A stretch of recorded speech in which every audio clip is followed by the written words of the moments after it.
ओम शांति। आज का पुरुषार्थ, स्वयं भगवान परम शिक्षक बनकर इस धरा पर अवतरित हुए। उन्होंने हमें सहज राजयोग सिखाया और सृष्टि के आदि, मध्य और अंत का ज्ञान दिया। तुम बिगनिंग में क्या थे, किसी ने नहीं बताया था।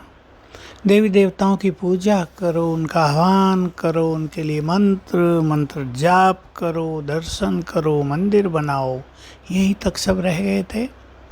लेकिन स्वयं भगवान ने हमें आकर याद दिलाया, तुम देवता थे। सतयुग के आदि में तुम ही देवता थे। सब धर्मों के लोग नहीं, केवल आदि सनातन देवी देवता धर्म वाले, जो बाद में हिंदू कहलाए। सब हिंदू भी नहीं, उनमें से थोड़ी आत्माएं देवत्व को प्राप्त थी सतयुग में।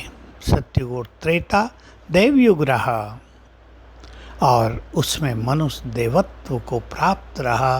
संसार में संपूर्ण सुख, शांति, संपदा, अथाह धन संपदा, किसी तरह का कोई कष्ट नहीं। जो रामराज के लिए गायन है ना, दैविक दैहिक भौतिक तापा, राम राज काहू नहीं व्यापा। यानी किसी भी तरह का ताप, दुख, न दैविक न भौतिक न अभौतिक, कुछ भी नहीं, शरीर का भी नहीं। ऐसा दुख जहाँ नहीं था, ऐसा समय था सतयुग और त्रेता युग। तो बाबा ने हमें हमारे 5 स्वरूपों की याद दिलाई, हमें जगाया है, हमारे देवत्व को जागृत किया है, हमारी आत्मिक स्थिति को आगे बढ़ाया, हमें याद दिलाया तुम कौन हो, तुम कितने शक्तिशाली हो, तुम कितने पवित्र हो, तुम्हारे अंदर कितनी सुख की फीलिंग्स भरी हुई हैं, तुम ज्ञान स्वरूप हो। शांति तो तुम्हारे गले का हार है। इन चीज़ों को हम भूल गए थे भौतिकता के चक्रव्यूह में फंसकर। देहभान में आकर शिव बाबा ने, स्वयं ज्ञान सागर ने हमें ये सब बातें याद दिलाई, राजयोग सिखाया। वही योगेश्वर हैं। हम सभी का कर्तव्य है इन चीज़ों का अभ्यास करना। उन्होंने ही हमें लक्ष्य दिया, तुम्हें संपूर्ण फरिश्ता बनना है। संपूर्ण फरिश्ता अर्थात संपूर्ण कर्मातीत, जिसमें तुम सर्वगुण संपन्न, संपूर्ण पवित्र, संपूर्ण शक्तिशाली बन जाते हो। तुम अब संदेश वाहक फरिश्ते हो, फिर संपूर्ण फरिश्ते बनकर तुम विश्व का कल्याण करोगे। तो हम अपने स्वरूपों का अभ्यास करें। जैसे ब्रह्मा बाबा, जो बहुत बड़े तपस्वी थे, अपनी भविष्य की स्मृति में बहुत ज़्यादा रहते थे।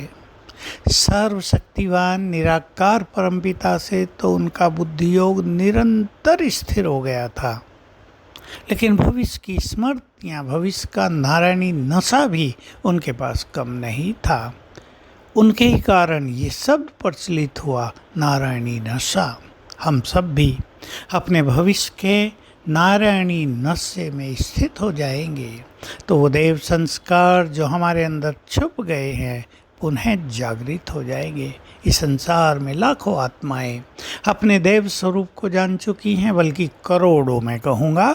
उसमें से लाखों, बहुत सारी लाखों, 1-2 लाख नहीं, बहुत लाख अपने देव स्वरूप में स्थित होने का अभ्यास कर रहे हैं, अपने देवत्व को जागृत कर रहे हैं। उनका जीवन सात्विक होता जा रहा है। ऐसे ही आत्मिक स्वरूप की स्थिति लाखों लोग अपनी बना रहे हैं। ये गुप्त साधना इस कलयुग के कलिकाल में देवकुल की महान आत्माएं कर रही हैं। जैसे महादेव को तपस्वी दिखाया गया, जैसे ब्रह्मा को हमेशा तपस्या में लीन दिखाया गया, उसके बच्चे भी उसी तरह की तपस्या का अभ्यास कर रहे हैं। ऐसा करते करते अनेक आत्माएं फरिश्ते स्वरूप बन जाएंगी। इस स्वरूप के वाइब्रेशंस के द्वारा ये आत्माएं जग का कल्याण करेंगी, संसार को पुनः स्वर्ग बनाएंगी। क्योंकि केवल स्वर्ग बनाना ही काफ़ी नहीं है, देवताओं को जगाना, देवत्व वस्तु प्राप्त करके मनुष्य देवता बन जाए, ये स्थिति परम आवश्यक है।